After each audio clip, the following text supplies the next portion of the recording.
What's going on, guys? Welcome back to another live stream here. I'm going to actually keep this one up, I think. I don't usually keep them up lately just because I'm trying to make sure that the stuff that's just not really working, that I just put it into, um, well, not the stuff that's not working, but stuff that is specific to sort of our private Facebook group, which if you're not a member of, you should definitely check out.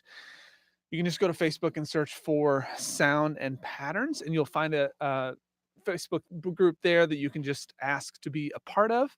So, what's up, guys? We got a couple people coming in. Please let me know in the chat if you're here. Give a little thumbs up if you're here. Let me know that you're joining. Today, we're talking about what it is to get started as a music producer. And so what I want to talk about specifically is the idea of, what does it take to go from sort of an amateur level, and what basics do you need to have, and then working your way up to a more professional level. We're going to cover 5 different topics. We're going to cover the skills that you need to have to be a basic level producer. We're gonna cover like when to start charging as a producer. We're gonna talk about how much to charge, and then the idea of producing for your friends, and then finally, what other skill sets should you have as a producer. And quickly, I just want to talk about Dequan, what's up, man? Appreciate that so much. I'm so glad that you're into it, and I'm so glad that you're here. So one thing I want to talk about real quick, and if you guys have questions, please put them in the comment box. I definitely want to do a Q&A session here at the end of this. But for now, I'm just going to kind of run through these 5 points, and then at the end, we'll go through the Q&A for those of you that are watching live. So when it comes to being a producer, I actually want to talk a little bit about just the idea of what a producer is. I think a lot of people have a misinterpretation of a producer. I don't think that if you're just making beats that that's necessarily a producer. I think that you're in essence a composer. That's the way I feel about it. Maybe you feel differently. If so, let me know in the comments. I actually would love to know why you feel differently. But my definition of a producer is somebody that is actually sort of forming the song in a collaborative manner. So this is somebody that you're working with an artist to help them form that song into something that they couldn't have done on their own. Now, does that mean that you can't produce your own music? No, it doesn't mean that. But I think it's just sort of tit for tat, like, you know, I'm the writer and the producer, like, you're just kinda the writer. As far as I'm concerned, like, why do you need both? I don't really see the necessity in that.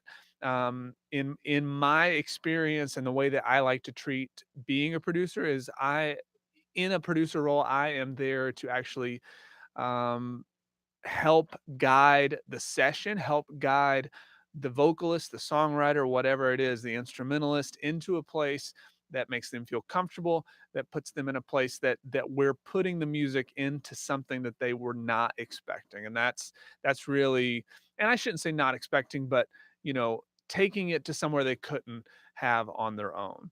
So the first question that is very common when it comes to being a producer is, what skills do I need to have?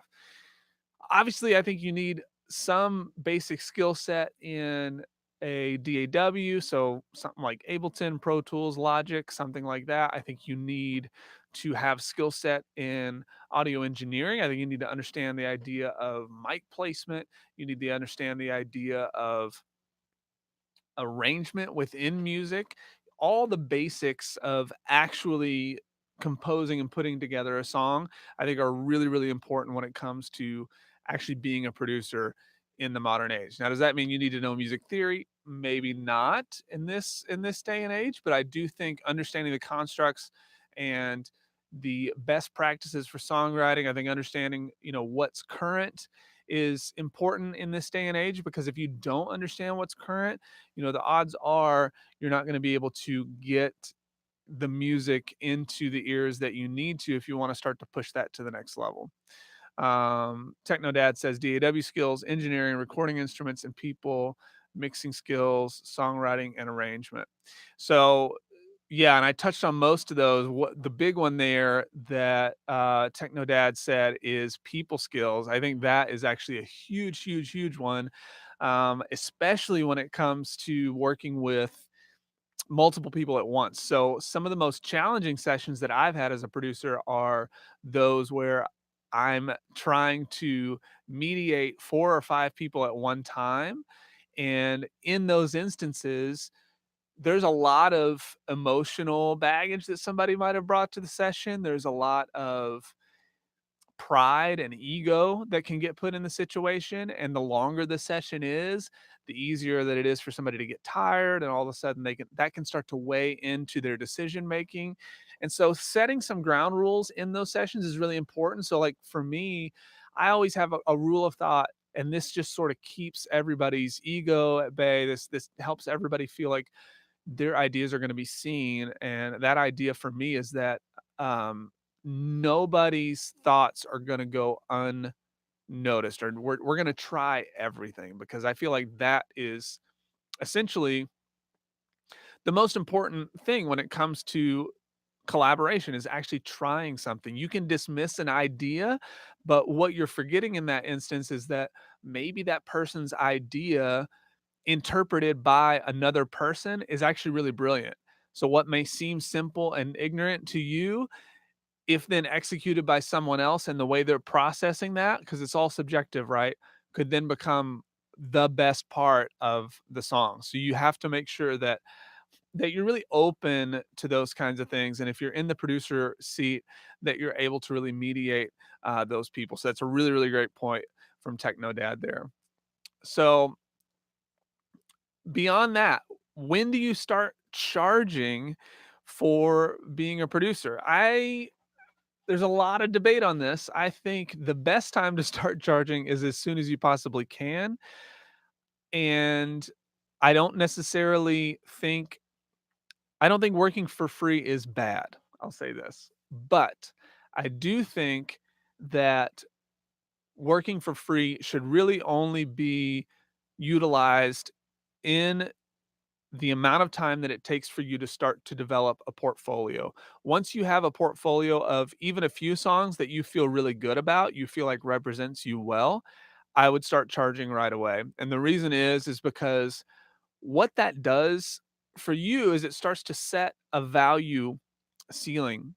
And from experience, I can tell you that when you're doing stuff for really cheap or you're doing stuff for free, people will start to take advantage of you. It will just happen because they expect something from you, and they expect you to do things for them. They start to feel entitled to your skill set. They start to feel like, you know, not only do you owe them something because they're giving you something, like they understand that you're building a portfolio, so they can start to just really take advantage of the situation. So it's something that you just need to be cautious of. And so how much do you charge? That's the next question. I think in the beginning it's best to charge just enough to let somebody know that, hey, I'm starting to actually charge for this. And what that does is just puts you in a position of bringing value to that person. And when that person or that artist actually knows that they're having to pay something, you can rest assured that they're going to feel like, okay, this is a more professional transaction. This is something that I should treat on a more professional level. And setting at least guidelines, if your price point is low, can be really important. So one thing that I always do is I charge a flat fee, and this is just sort of a recent addition to my price structure, is I charge a flat fee for a mix, and then with that mix you get 2 rounds of revisions. And what a round of revisions is when you give me all your mix notes at once. So what this does is allow me 2 things. It allows me to go in and do all the revisions at one time, and it also forces the other person to not send me nitpicky emails with one note after the other, because this is what musicians and artists do, right? We know it because we are those people in some instances. We start to go in and we listen to a song and we're like, oh, that sounds good. And then you listen to it again and you're like, oh, well, this sounds weird now. And now this sounds weird. And we start to look for things. We start to look for things that we're not into instead of relying and trusting our first thoughts. And so when you force somebody's hand and say, I need you to get me one round of mixed revisions first, and then we'll come in for the second round, then that's putting them in a position of, okay, well, I know I can go back and retouch this, but it's also forcing them to make a decision right away and all those decisions at once. And that's been a huge help for me. Um, and so just charging then beyond that. So the way I do it is then after those rounds of revisions, then each additional round of revisions, even if it's only turning up the bass 3 dB, is going to cost you more money, because that's again saying you need to make these decisions now, because I've seen way too many people just start to feel like they can overanalyze and overanalyze. And your role as a producer or a mix engineer or whatever is to put them in a position of making a decision and helping that decision making process along. This is the beauty of having a third party involved, right? This is the beauty of having someone else in on the session, is that you're forcing some people's hands. That's a really good thing. Like, making decisions is important. And as artists, we tend to just mill around on things. So, when should you start charging? As soon as you can. As soon as you feel like you have a portfolio that represents you well enough, even if that's 2 songs, right? I don't care how many that is, but start charging sooner than later, because you're gonna start to get used to that process of creating a transactional element to it. That's healthy for you, that's healthy for the artist, okay? How much should you charge? In the beginning, I would actually start with whatever the market value is, start at like half, like below that. Because if you're just starting to charge, so like here in town, I know that, you know, on average, you're going to see studios charging between 60 and $80 an hour, something like that. So I'm probably, if I'm just getting started, going to charge around 25 or $30 an hour just to kind of get things going. And that again is just kind of allowing people to be like, okay, or a flat fee if they have flat fees for mixes and things like that. And that's something that you do. I think that's a great place to kind of get going. And then with each additional job that you do, don't be afraid to increase your prices. Don't be afraid to increase your prices with every job if you feel like you're becoming more and more worth it. And the truth is everybody's like, well, I'm not going to get as much work or this, that, and the other. I think the more important thing that we have to remind ourselves is, you know, what's going to drive us to go out and seek that work as well. And sometimes when we get all this work, but that work is cheap work, and you guys know what I'm talking about. You've all done the like minimum wage job, and to me there is such thing as a minimum wage producer, right? When you're doing that kind of work, there's a certain clientele that you're going to attract. There's a certain style of person that you're going to attract. Somebody that expects more for very little money, that their professionalism isn't going to be at a level that you really want to deal with very often, and that can be very, very difficult once you get into it. And then what happens? Well, then you're exchanging emails for hours, you have texts coming in at all hours of the night, and you're not getting paid for any of that stuff. So now this $15 an hour that you've been making isn't really $15 an hour. It turns out to be more like $8 an hour, because now you've spent an extra 3, 5, 7 hours in just wrangling that person and dealing with all the personality differences that you may have. So this is why having sort of guidelines and then understanding sort of what price point you want to fit into is important. So starting low and then not being afraid to increase your rates. So, I get the question a lot, should I produce for my friends? Yes, I think you should. I think it's good, to do that. But I think it's also important that when you produce for your friends, that you're also charging them. I would actually encourage you to do more free work for people that are not your friends. And here's why: because being friends and doing the work with somebody, unless it's just a collaborative effort. So if it's me and my buddy John, who is an excellent musician, and we're going to work together on something, I trust that because I know where we're at. I know what our relationship is, and I know it's going to happen in a way that feels good for both of us. But if it's somebody that, I'm not doing it more as a collaborative effort, but like they've just asked me to produce something for free, I'm probably gonna say no. I'm probably gonna ask them to pay something because, again, when you draw those lines in the sand, even especially with a friend, that forces them to be like, "Well, is this worth challenging our relationship as a friend? Is this worth challenging our relationship over this piece of art that we're trying to create?" So for me, it's better to go out and find people that I don't know and say, "I'm building my portfolio. Here's what I've made so far. I'd love to work with you. I'm willing to do this pro bono or for some sort of credits um, on the record." And so what credits are, if you don't know, are the idea that you're going to get a certain percentage of any royalties that are made on a song that you produce. So this is pretty common for producers, probably less common now than it used to be. Um, but that's a thing where you can ask for, okay, if you should sell this to some licensing company or something, I'd like, 8% of those royalties that are coming in, right? So but doing the free work with the option of credits is a lot easier with people you don't know, because you can then draw those lines in the sand a lot easier and say, these are my expectations. This is as much time as I'm going to spend. But when you're doing that with friends, the problem becomes, well, it's my buddy and I don't want to upset him. And so I'm going to go ahead and just do a little more time. And then, as Tim Mahalik just said, you can always get more money, but you can't get back time invested. Yes, time is the only thing that we cannot get back.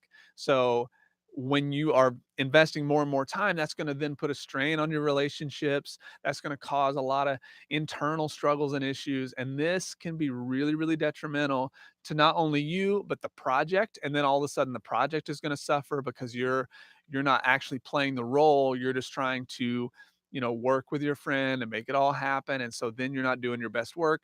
And now by the end of it, you've wasted a bunch of time and you don't have something that you're actually proud of. So if you're going to work with your friends, I think it's important to charge them at least something. Say, hey, I'm willing to do it, but could you pitch me a little bit of money? I usually charge this, but I'm willing to do it for this rate. And this is my guidelines. And if they're really your friends, they are going to totally respect that. Totally, totally respect that. So if you're getting value from this, please hit the thumbs up, and let me know. If you have any questions, let me know in the comments, because I'd love to hit on some of these as I'm kind of wrapping in to the last question. So number 5, I often get the question, should I learn to mix, master, and engineer? So as I said, I think having some engineering skills as a producer is really, really important, really important. Um, and depending on the style of music that you're going to get into, it's important that you understand what the expectations of that style is. So for me, I know that I need to understand how to engineer a drum session. So I need to know how to set up 10 mics on a drum kit and make it sound great. And that's something I've had to learn how to do. If you're producing hip hop or EDM, something like that, you may not need to learn that skill set. And for you, it may be just more about really knowing the ins and outs of your DAW. And so, that's something that you have to be thinking about. So should you learn how to engineer? Yes, to whatever degree is necessary for the genre that you intend to produce. Learning how to be a good engineer for a vocal session, I think, is imperative for any producer, period. I think that's just something you need to know. Do you need to learn how to mix and master? I think knowing how to mix at least enough to get a good rough is important. Um, the more that you learn in these two areas, the better off you are. But I also abide by the idea that the more that you can outsource in any of these projects, the more that you're going to gain from it. And here's why. So, a lot of people are really afraid to allow somebody to produce their song, and the reason is they're worried that that is going to taint their artistic integrity, and they're going to feel like all of a sudden it's not their work, this, that, and the other. The truth is, a great producer is going to take your art to a next level. It's going to take you to a place that you didn't expect. What are you paying for when you're paying a producer? You're paying for years of experience. You're paying for expertise in the field. You're paying for somebody that knows a great deal more about arrangement and all of these things. So think about yourself as an artist. What would you pay for if you were paying for a producer? Those are the things that you need to know as a producer. So for me, as Techno Dad said, I want somebody that knows their way around their DAW. If I come into the session and I'm paying them by the hour, and they're fumbling around Pro Tools trying to figure out how to comp vocals, I'm out. I'm gonna be like, okay, you're wasting my time and money, right? If vocal sounds as good as it did when I set it up, or I'm not getting any real read on the benefits of this, I'm out. It's not what I want. So we have to make sure that we do know enough about mixing that we can kind of get things going, get a vibe going for the client, and make something work. So, but I think having a mix engineer that you work with alongside, so if you're a producer and you're working alongside a mix engineer or a mastering engineer, I actually think that's great. And the reason is because that's a whole other set of ears. And once you got to a level to where you could price point your work to be able to hire that person. So let's say for you, if you made $500 on a song to produce a song, and you felt good about that, and a mix engineer that you worked with charged, another 300 to do a mix, then I would just budget that as part of your artist expectations. So say, for me, to work with me, it's going to cost $800, and then do a price breakdown of, this is where we're going to get. I'll do a rough mix, and then I'm going to send it off to my guy. We work together well. He knows exactly what I want, or my gal. She's got everything that we're going to need, and it's going to be next level because we're using them. They're going to trust you because that's what they're coming to you for. So I think actually having those kind of contacts is really, really, really good. Really good. And as far as mastering goes, there's a common misconception in current music production that mastering is simply making it louder. And when you get mastering done by an actual mastering engineer, you really do know the difference. You really, really do. Because a great mastering engineer is going to take a great mix and really make it cohesive. And what a great mastering engineer can do is take 3, 5, 7 tracks, and if the mixes are done really well, then it's going to start to make those 3, 5, 7, 10 tracks cohesive. They're going to feel a lot more in the same like spectrum. It's going to feel good, right? And that's something that, being a mix engineer myself, I don't do my own mastering when I'm mixing projects. I always send them off to one of my guys because I just prefer having someone else do it. Just because it gives me a check mark too. It's like, okay, well, can you can you let me know if something seems wonky to you? So it's just like another person down the chain that's helping me make sure that I've got my ducks in a row. So that's also really, really, really important. So to kind of wrap here on this idea, what skills do you need to have? You need to make sure you have great skills in your DAW, whatever level of engineering skills that your style of production needs. You have great people skills. You're going to want to, understand at least how to record whatever instruments you're going to be using in your productions. And when should you start charging? You should start charging as soon as you can. Start charging when you have enough of a portfolio that you start to feel like, okay, even if that's 2 songs, you feel good about that, start to charge after that. And the reason is because we want to make sure that we're setting a precedence, we're setting expectations with potential clients. We want to draw a line in the sand and make sure that they realize that they're getting value from you. When you give something away for free, it's immediately less valuable. I promise you that. How much should you charge? I would start at about half or a little less than whatever the market value is wherever you live.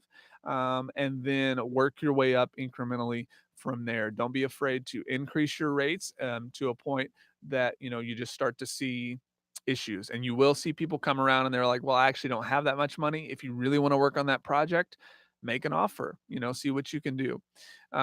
Should you produce for friends? Yes, but I wouldn't produce for friends unless without something in exchange, without at least charging something, putting something out there, unless you have a really, really good relationship and it's more of a collaboration, okay? Because we just want to make sure that with friends, we're not getting in the way of each other. We're not letting the friendship start to affect the art in a way that can be unhealthy, or the art start to affect the friendship in a way that's unhealthy. Should you learn how to mix, master, and engineer? Yes, I'd say you should, to whatever degree you need to. Learning how to engineer again to the level of whatever production you need. I think that's important. But when it comes to mixing and mastering, if you want to learn those skills, that's great. But those aren't necessarily those are things that I think hiring out can be beneficial to you as a producer. And if you are a mix engineer, I think hiring a mastering engineer um, can be beneficial to you. It's just, again, another check in the box, right? JS Mello says, well said. Thank you, bro. Thank you. Good to have you here, Jamel. Uh, Anybody have any questions here about this? Do we have any producers here on the stream? Anybody that has any questions about anything? If you dig this live stream, please give a little thumbs up. Let me know that you're watching. And if you have any questions, I'll give a couple seconds here and answer those. Today I'm actually coming to you from the studio. I finished a bunch of stuff today, working on a new track. I'm experimenting with Arcade by Output. If anybody's messed with that at all, it's a really fascinating plugin that has to do with, it's all on the cloud. It's like a sample based piece of software, but it's really, really cool. Hopefully I'll do a video on that soon. But that's been fun to mess around with. So any questions about production or anything like that? Otherwise, I'm going to hit it and get some more work done. Great. So I want to say thanks as always to all of you guys. If you are not on if you're not on the private Facebook group, then you should check that out. Techno Dad says, love Output. Dude, all their stuff is fantastic. If you guys haven't checked out Output's stuff, I think it's really, really incredible. Their analog strings is really cool. Just a lot of really, really neat stuff.